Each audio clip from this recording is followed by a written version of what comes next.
Hey, first graders, it's time to work on our writing today.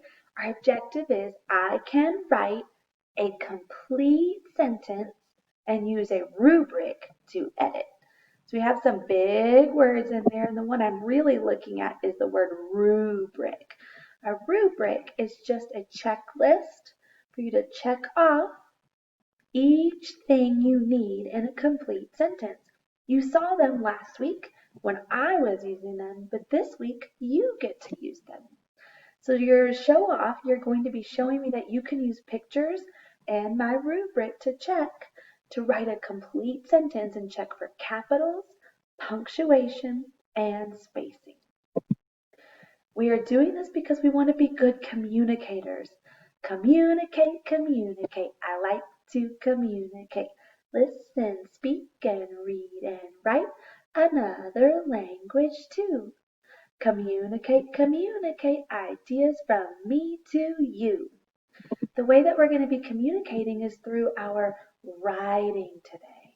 We want to make sure that when we communicate through our writing that it makes sense and that people understand what we're trying to say. So we need to make sure we're checking our capital letters to start the sentence, a period so they know when the sentence is over, and making sure there's spaces in between so our words make sense. Our central idea is what we're learning all about. Our central idea is we share our experiences through storytelling to build understanding.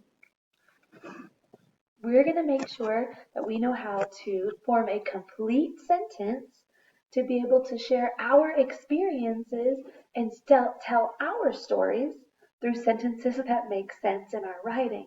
So first thing we need to talk about is the form of a complete sentence.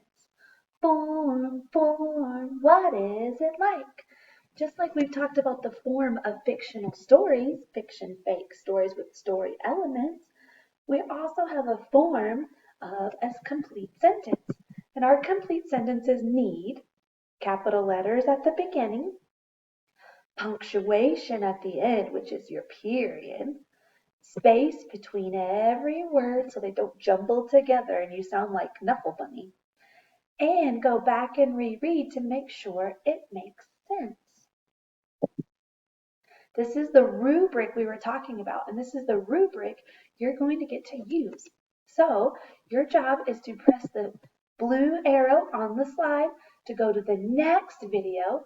I'm going to show you how to use the rubric, and then you are going to get to use the rubric yourselves.